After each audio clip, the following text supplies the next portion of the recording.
All right, live at 5. Sandy, are you ready to go? I'm ready to go. Okay, here we go. Super excited to have our Haute Lawyer partner, Sandy Becher, on with us today. Sandy, as we let our guests log in and join us, I want to ask you, what's been your biggest takeaway from 2020 that you've applied to 2021? Well, I mean, in terms of if we're talking about divorce, unlike the rest of the country, where it seems that now when you look back at the data in 2020, divorce rates have actually gone down. In South Florida, where we have a very unique and different market in many respects, and in many different ways, it's been very different. From what I'm seeing, there's been an influx of a lot of high net worth, high income generating people who have relocated from other states such as New York, California, the Chicago, Illinois area.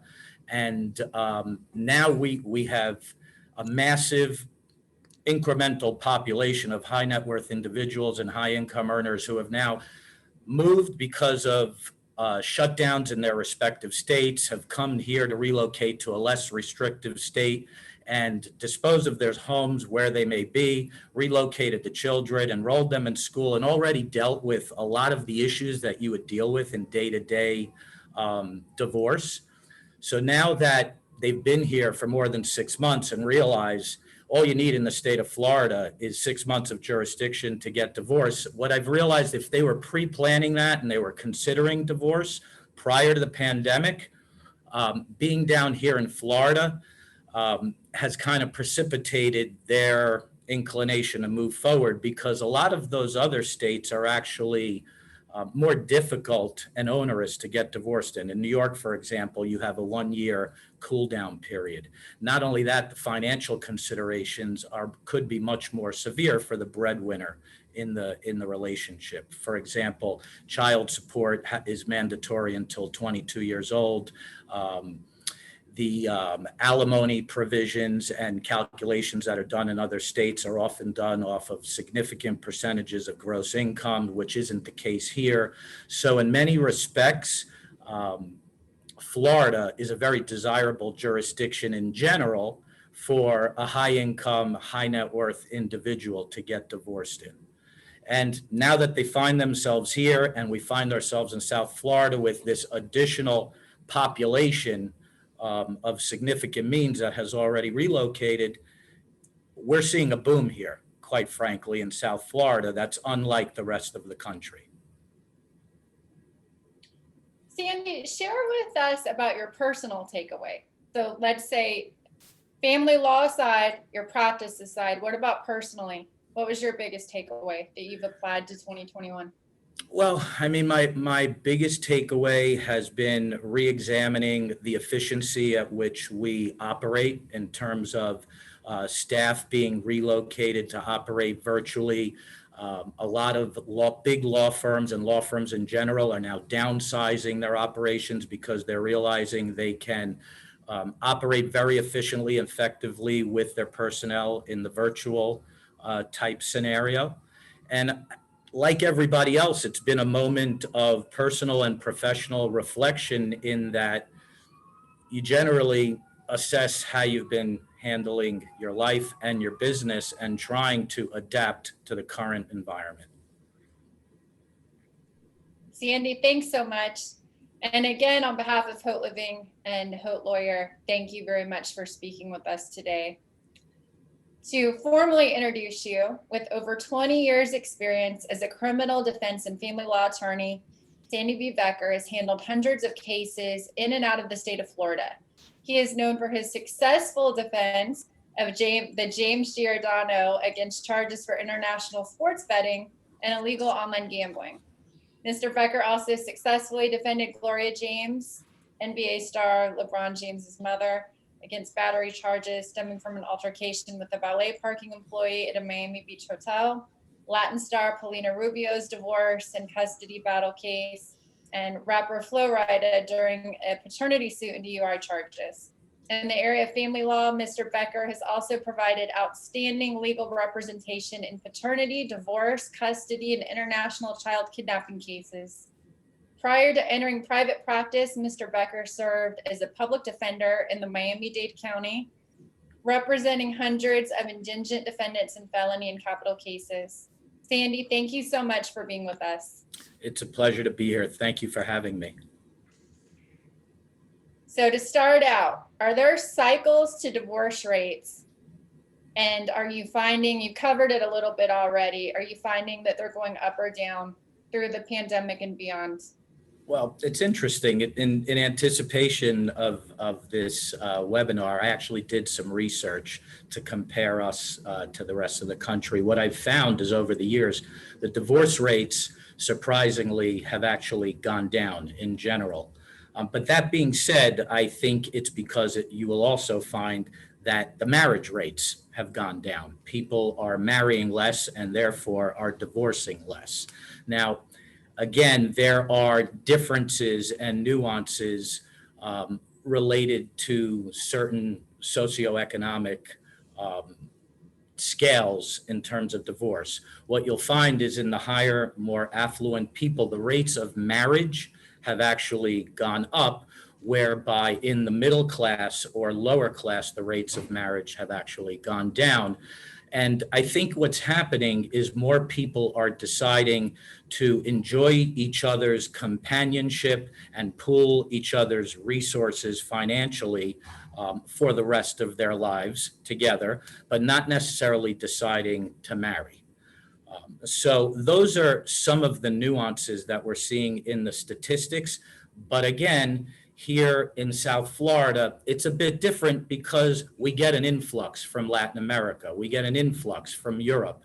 We get an influx from around the country of people relocating here, adding to the population, and obviously driving up both the marriage and the divorce rates. Thank you, Sandy. And you might have covered it a little bit earlier with your answer that you just gave us, but in terms of, let's say, conversion rates. So if you look at the percentages of marriages that are happening and divorce rates, you're saying the marriage rates are actually going down. So Yes. do you think it's, so let's talk conversion rates. What type of rates, April? Conversion rates. So you're saying the amount of people that are actually getting married is going down. Yes, So that's what the statistics seem to bear out across the country. So if you're tracking a divorce rate that's going down too, is there a true marker where whether we know the percentages of divorces, are they going up or down right now? Because you've got kind of fluctuating data. You know, again, I think that if you look at the data across the board, across the country over the last 10 years, you'll see that en masse, they've gone down. But again, there are certain markets that have their nuances where I think you'll see that the divorce rates continue to remain steady or actually go up. And as far as the pandemic is concerned, you know, there's a lot of research out there now that seems to indicate that the pandemic in and of itself caused divorce rates to go down, or if you look back, you'll see that the filings have gone down.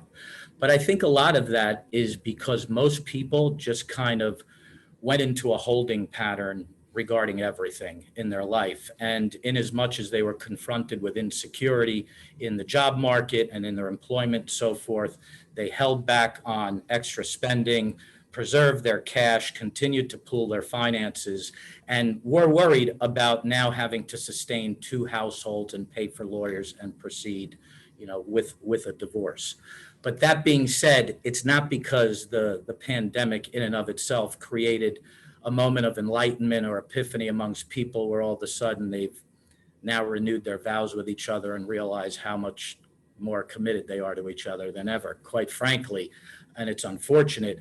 But one statistic that will bear that out is the rate of domestic violence. Unfortunately, domestic violence has shot through the roof. And in fact, when you talk about the criminal aspect of what's happening in our country during the pandemic, I'm sure you've heard that there's been not a lot of arrests made because of COVID. And in fact, the busiest thing that the police have been dealing with is domestic violence cases and calls to the home over domestic violence calls. Pandemic aside, is there any sort of market trends in family law in terms, in regards to divorce? Are there seasonal trends that you notice if you look at like a 5-year track?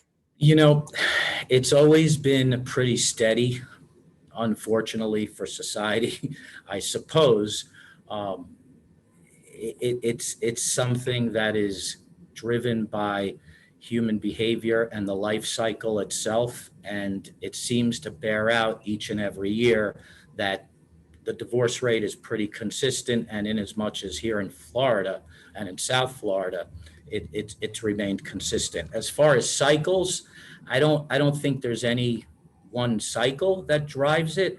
I hate to say it, unfortunately, from what I have seen year over year, it's a weekend such as the one we're coming into that has created that moment of enlightenment where people reassess their relationship and make a determination as to whether they're recommitted or going to end it. And when I say this, I mean Valentine's Day. Um, you'd be very surprised to hear that really becomes a moment during the year where a lot of people reevaluate where they're at in their relationship. And I have no doubt that probably next week or the week after, I'll be getting calls from people who have realized that it's just time to end their marriage. So no cycles, but sometimes there are certain occasions and life events that cause, somebody to reach out to a lawyer for So divorce. after Valentine's Day, what about after the holiday season? Christmas, Hanukkah, do you have a trend that you've ever? Those things absolutely are other occasions and events throughout the year that cause reassessment and reflection and drive consultations for potential divorce. Um, those holidays a lot of times drive a lot of litigation in people who are already divorced and trying to effectuate the arrangements between them on how they're going to handle the holidays, the traveling, and the time with the children, respectively, amongst them. Thank you, Sandy. What advice would you give someone that was looking to go through a divorce without legal representation, and why do they need legal representation? Well, my advice would be that if you have no children, no assets, and it's a short-term marriage, for example, so there's no financial issues really to litigate, that may be an okay way to go. But quite frankly, to anybody who's planning on going through a divorce without a lawyer, my recommendation is to get a good lawyer because the stakes can be high with number one, your children, you're the most important thing in your life, and number two, your finances. So any potential strategic miscalculation or misstep in the litigation can really put you in a bad place. And the result of that could have everlasting effects, on your life moving forward and that of your children. Let's go back to the start of the pandemic. How were you working together with your clients through all of that? Were you, talking about technology and working together with your clients in that way, also with virtual hearings? Can you speak to us? Yes, absolutely. I immediately had to reassure all my clients that we're still on top of all the issues and still operating at a high rate of efficiency and productivity. That I was accessible to them either through FaceTime or Zoom, cell, text, whatever the case may be. Of course, when you're dealing with people in a divorce, their life becomes an open book. I mean, their most secret details are divulged and disclosed, and you have to strategize around all of those issues. So much like going to a doctor or a psychologist or even seeing a priest in a confession booth or a rabbi at a temple, people oftentimes want that face-to-face, that personal touch with their divorce attorney because they're speaking about, the most innermost details of their life in relation to their spouses, their children, their extended family, and the like. So it was difficult at first for people to not feel they could get that personal touch. However, as long as you continued to reassure them and stay in touch with them and show that the work was being processed over the course of time, it seems like everybody's adapted. And once they had that first telehealth visit with their physician and perhaps some therapy, with a telehealth visit with their therapist, and perhaps some Zoom meetings with school teachers and the like, people got more comfortable using Zoom and now are very comfortable using it in every aspect of their life and have found it to be tremendously convenient to actually not have to drive to the attorney and spend the time and pay for parking and the like and spend time away from whatever it is that they're doing, wherever it is that they are. So it has become actually very efficient and very productive in terms of the amount of hearings or trials that I've done on Zoom or virtually. At this point, from the moment the courts opened up again, it's been a blitz of litigation and trying to make up for time that was lost. And I've probably handled no less than 50 to 100 hearings on Zoom, taken depositions, conducted to mediations and the like. Thank you, Sandy. Let's talk opposing counsel. So opposing counsel, dealing with them virtually through the pandemic and up to now. Give us some feedback there on what you've experienced. It's actually, I think that for the most part, attorneys down here in South Florida have adapted pretty well. And I'm finding that things are still moving efficiently. And despite people having their staff virtually, everybody seems to be operating at the same level.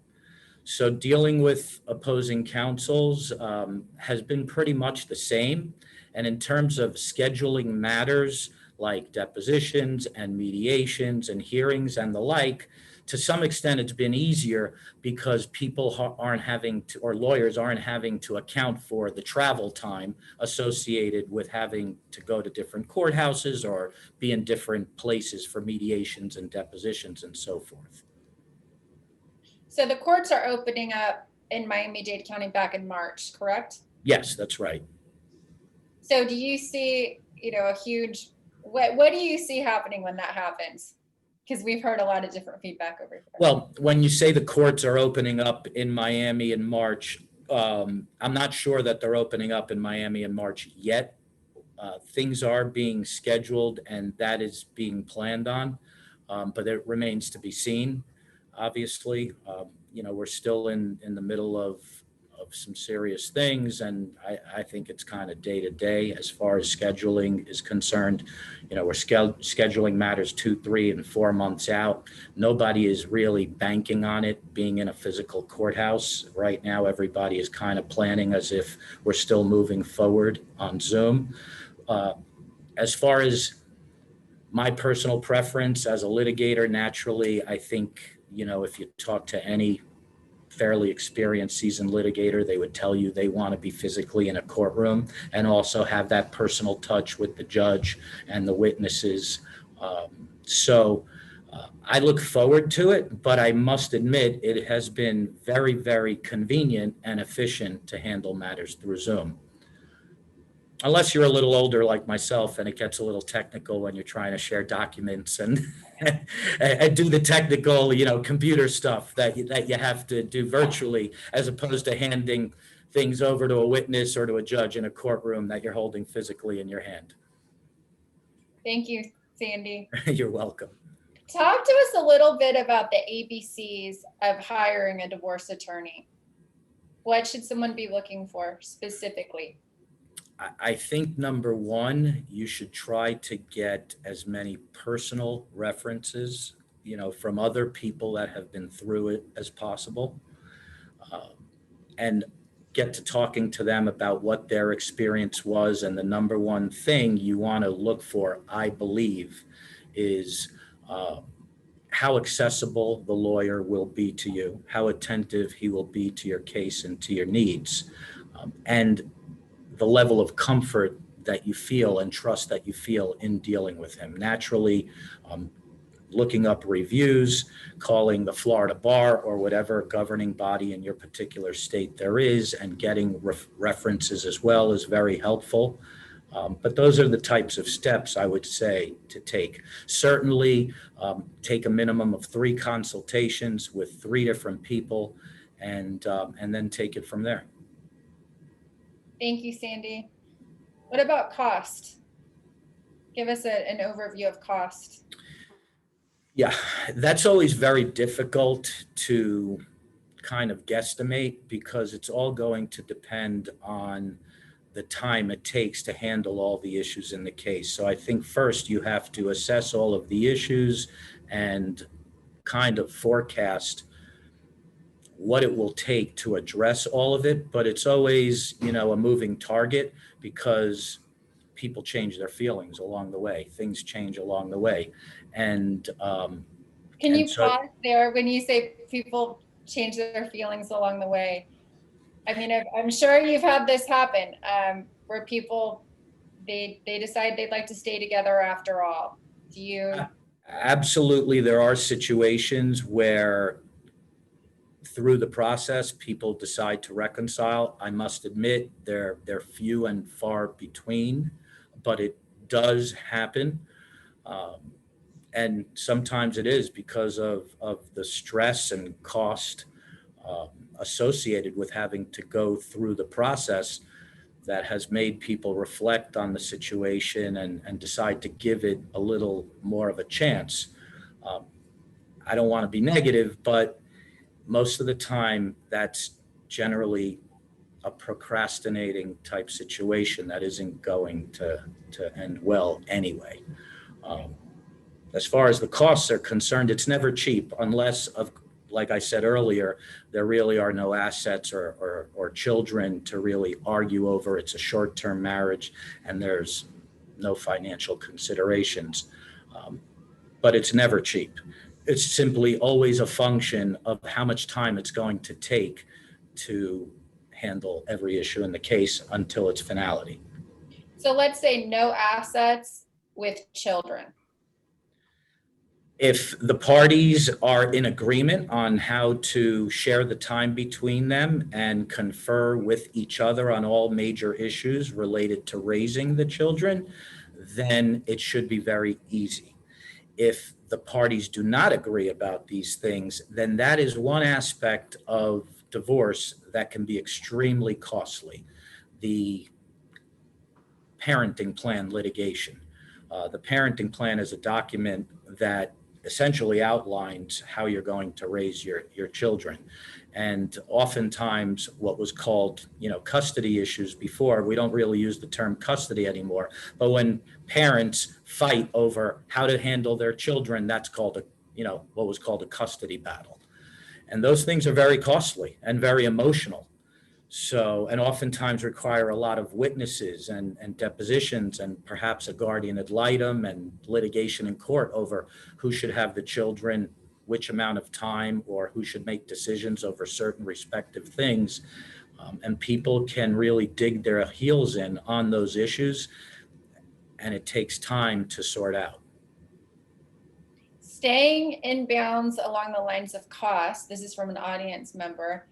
Does the cost multiply when there's a reconciliation and then a full-on separation and they're back into the divorce again? Are there stages of cost? Well, it's interesting because I have one client who married and divorced his wife 3 times. And it ended up costing 3 different divorces. Now, a lot of the financial disclosure that was done in the prior divorces was still relevant and, had already been sorted through. But as time goes by, there are new issues that evolve and new finances that need to be addressed. And so you kind of go through the process all over again. And again, it's a function of time. So you're paying for it each and every time you go through it. It's not a fixed rate whereby, now that we did it once and you got back together, since we already did it, we just apply all the same documents to the new case. Sandy, as an attorney, counsel, I'm sure you forge a lot of friendships along the way. Is there advice that you give to your clients in a situation like that? My advice to my clients, like many judges in the family court will tell you, nobody knows your life and your lives together like you guys do. So if there is a way for the two of you to sit down and amicably work out an acceptable resolution, especially if there's children involved, then that may very well be the best way to go. That being said, before you sign anything, go to see a lawyer and see if you're essentially in line with the law and what your rightful claims would be. It doesn't mean you have to win on every issue, because generally if one person's winning on every issue, it's a bad deal for the other person, and that's only going to end up in litigation again at some point. So that's really the first thing I say. If you can work it out amongst yourselves, try to do that. It's the most stress-free way. It's the most amicable way. It's the most cost-effective way. It's the best for the children. So that's number one. But again, run it by your lawyer before you sign anything, so that you know it's at least consistent with the law and what you're rightfully entitled to. Thank you, Sandy. You're welcome. Back over to actual cases and handling them virtually in terms of, relationship building with the judge, a jury were involved. How do you handle that? Well, the way I've been handling it in terms of, kind of having a rapport with the court or witnesses and the like, is just doing the best you can, because everybody's in the same scenario. I had a hearing this morning where just couldn't hear the judge very well, and everybody else, was audible, but we just couldn't hear the judge, and the judge, was trying to figure out the mechanics of it all, and we had all had a good laugh about it. And so the rapport and the relationship building has sort of been revolving around the technical, unique and different aspects of litigating virtually that we've all been dealing with. But that being said, of course, there is nothing like being inside the courtroom and having that physical proximity and dialogue, with the court, live and physically present. Thank you. Cross-examination as well, direct examination of witnesses. I mean, in general, presenting your case is not as compelling virtually as it is physically present. But again, the playing field is level and everybody's dealing with it. Going back over to rates. So you're saying the divorce rate is actually down through the pandemic, to confirm. What do you foresee ahead when we start, things get a little more normalized? We start heading through the second half of 2021 into 2022. If you had a crystal ball, what are you seeing? Well, I think what's happening in South Florida will continue in terms of increased divorce rates amongst relocating and currently existing high net worth, high income generating population. To that end, I can tell you that for myself and other colleagues with that type of practice, we all already have appointments lined up from people who have relocated from other places, figured out that all they needed was 6 months of jurisdiction here in Florida, and they're calling to say their spouse has a driver's license that has a date of 6 months and 1 day ago. May I come to see you because I'm ready to proceed? So I think here in South Florida, things are going to continue. I think that around the rest of the country, it'll be interesting to see what happens after the winter. I believe the rest of the country is going through a grueling and vicious winter with shutdowns and massive, economic impacts and unemployment and so forth. And my honest opinion is it's not going to bode well for the divorce rates in short order. Thank you, Sandy. This is an audience question. They're asking do you feel like you've witnessed the result of a case go in a way that you wouldn't have foreseen if the negotiations wouldn't have been virtually? If it would have been in person the entire way? It's interesting that you mentioned that, because the one thing I have noticed is when mediating, we used to all have to be in one physical location mediating a case. When I say mediating, that means a settlement conference whereby one lawyer and his client is in one room, the other lawyer and their client is another room, and there is a mediator who is certified by the Supreme Court of Florida and generally a family lawyer for many years, who kind of goes back and forth trying to strike a deal. What I have found is that when people are committed to go to a physical location, knowing that they're going to be there for as long as it takes until a deal gets done, that has been very different than the virtual world. I have found that in the virtual mediation world, people are willing to kind of stop after 4 or 5 hours and be like, I have other things to do. It doesn't look like this is getting anywhere, and kind of cutting it short.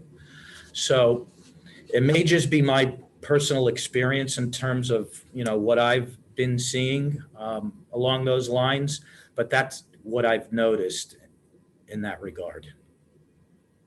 Thank you, Sandy. The ABCs that you could advise someone on that is considering filing divorce, what should they have in order before they even move forward to heading to an attorney? They should have all their, books and records, all of the issues related to their finances together. Naturally, they should try to know as many of the details about the respective spouse's business or anything of that nature, and be ready to have a sit down with an attorney and discuss each and every minute detail of their life. And whether they have it ready or not, the lawyer should be able to walk them through it, provide them a checklist of what they will need, and so that they can go ahead and compile it. I would also say, that your marriage and your family is the most important thing in your life, and it's not something that should be taken lightly. You should know that if you go through the process, that you can do it in a very dignified and respectful manner, and it should be handled that way. So, but that being said, you shouldn't go through it at all unless you feel that your marriage is irretrievably broken, which happens to be the standard here in the state of Florida that you have to prove to the court. You need to be able to tell the court that your marriage is irretrievably broken, and that should be the case, because you should fight for your marriage and you should fight for your family. And until you have done all of that, I don't think you should consider divorce. But once you do want to consider divorce, essentially get all your bank statements, tax returns, and any type of financial information together that you think you're going to need to discuss with your attorney, and then the attorney will guide you on what else they may need. Sandy, sitting on the side that you've been sitting on for so many years, let's flip over to the other side, the couple that's entering marriage. What would the number one piece of advice be that you would give them? The number one piece of advice I would give them is discuss all of your finances openly beforehand. Discuss all of your life's goals openly beforehand, from a professional career perspective, but also as it relates to children.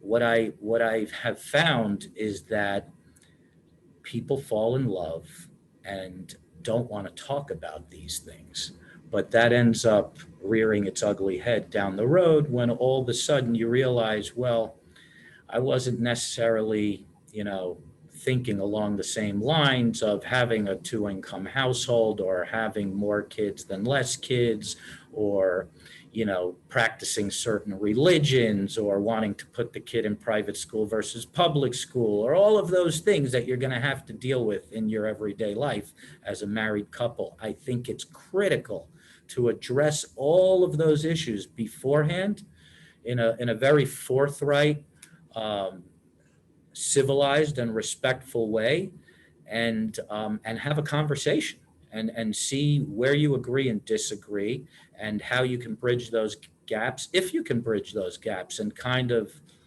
anticipate where there may be issues down the road, and try to resolve them and address them beforehand. In many instances, I would also suggest, a prenuptial agreement that would outline, in the unhappy situation, what would happen if, in fact, the parties were to divorce down the road, so that you can also both go into the marriage knowing, you're really in it for the right reasons. And also, you don't have to worry about the stress and cost associated with a divorce down the road, should that ever materialize, because you have this document already that says what's going to happen. And the hope would be that you sign this document, put it in a drawer, and never have to look at it again. Let's talk about prenuptial agreements in divorce proceedings. When do you see them contested, and when do you see them not upheld? Well, essentially, if there is a high net worth individual, a high income generating individual, with someone who has not worked, and there is a prenuptial agreement, and then there is a subsequent divorce down the road, that is for the most part where you see attempts to invalidate a prenuptial agreement. And those agreements are not upheld if the court finds that the person was either under duress or coerced into signing it, did not receive, full financial disclosure, or perhaps did not have the opportunity to have their own independent advice of counsel prior to executing the agreement. Thank you, Sandy. In your role, counsel, attorney, of course, what's the number one issue that you see that, when you're dealing in divorce proceedings, what is the number one reason that they're there with you? I hate to say it again, but for the most part, when there is a financial collapse for whatever reason in a marriage, that causes a lot of stress and trickles down into every single area of the marriage, and oftentimes is what begins to fracture the communication between the parties, which results in resentment, which results in people shutting down, and then they go to the respective lawyers, and next thing you know, they're going through a divorce. So, I think that's, for the most part, what I see. Naturally, infidelity is a big reason, but oftentimes, in mass, in most divorces, it's really just a decline in finances and commonality of interests over the course of time between the parties. So let's talk about finances. Is there more of a prevalence in terms of divorce rates with single income households versus dual income households? Is there any correlation? Well, yeah, as I was saying earlier, a lot of dual income households are actually households amongst people that did not get married. Not to say there are tons of married people in dual income households, they are.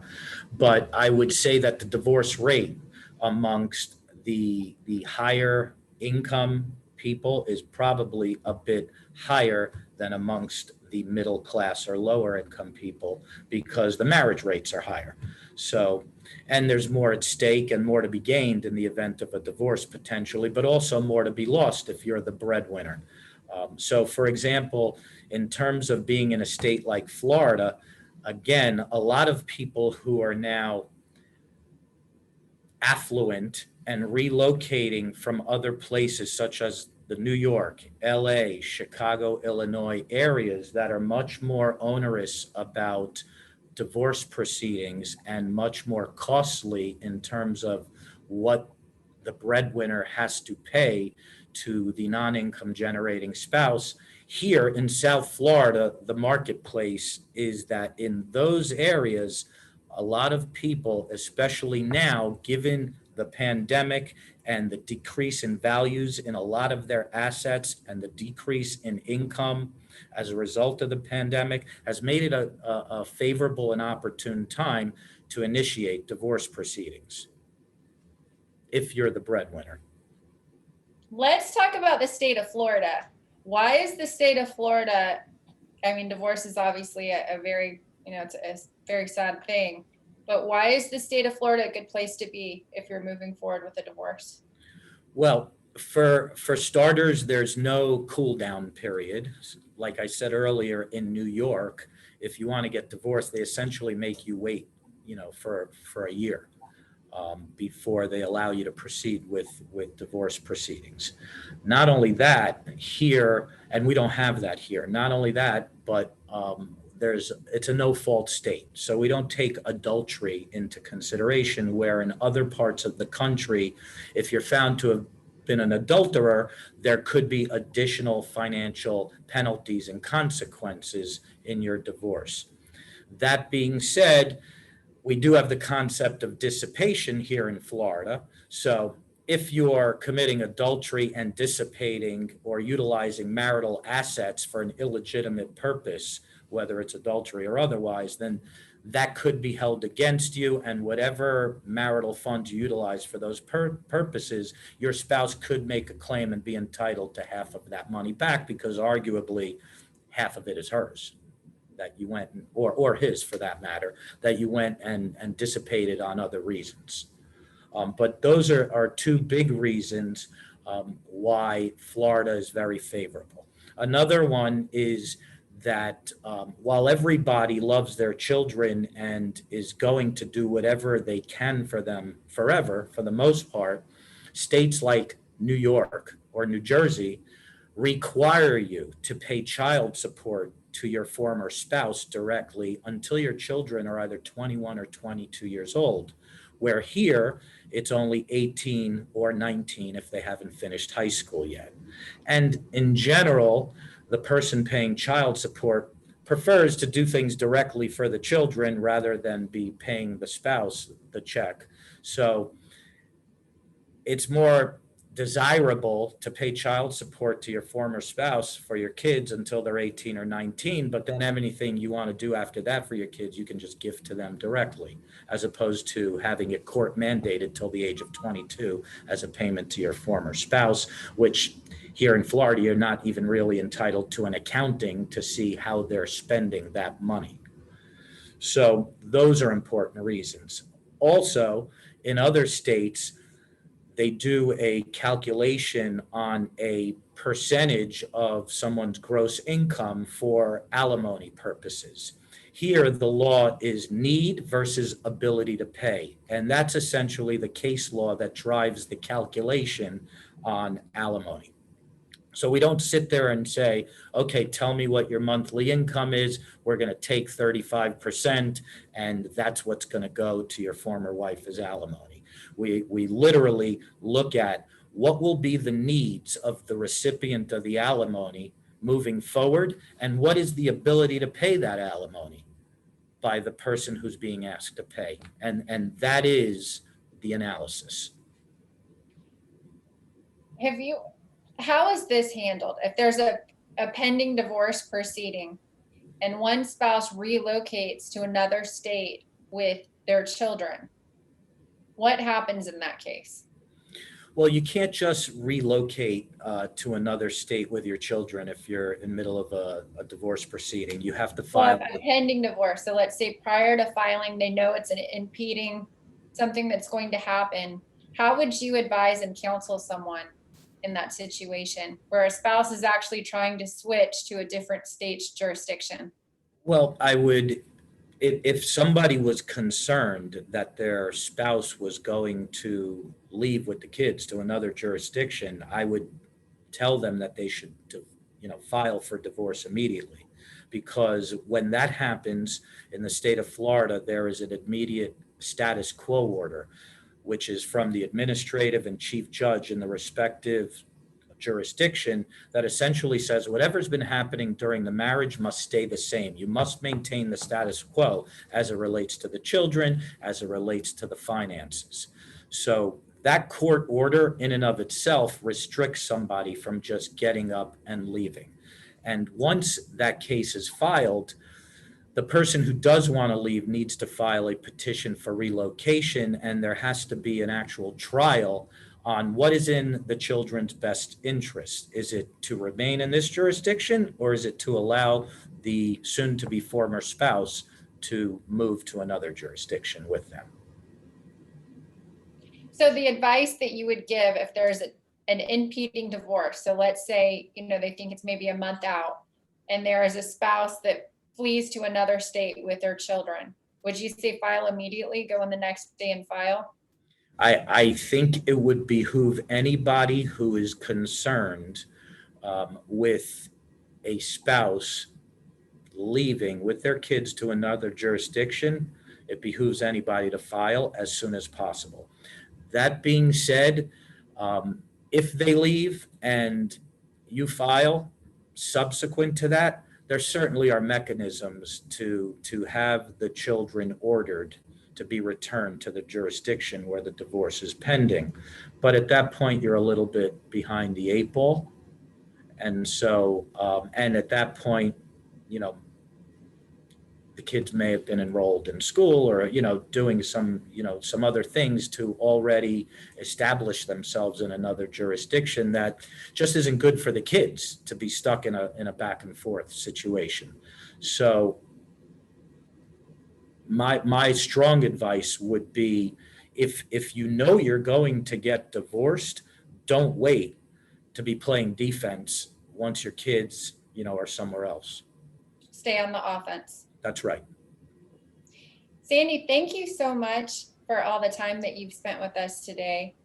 For our viewers, and we've been streaming this live too on the Haute Living Facebook page, what's the easiest way for someone to get in touch with you? Sure. The easiest way for somebody to get in touch with me is to call my office. And we have people answering the phones 24 hours a day, and they'll reach me. Certainly you can email me. Those are the best ways. And moving through the remainder of 2021, what's the number one piece of advice you would like to give everyone? In 2021? In general? In general. Take care of your health. Try to be focused on the things that make you productive and make you happy. Drown out all the noise, and look at different ways of reassessing your life and managing your finances and restructuring how you handle yourself in general on a day-to-day basis. But most importantly is stay healthy, stay productive.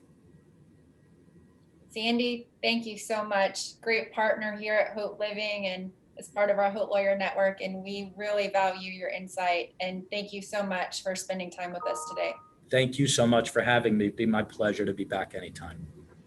Wishing you and the team and the family and for everyone to stay healthy and safe. Likewise. Thank you, Sandy. Thank you.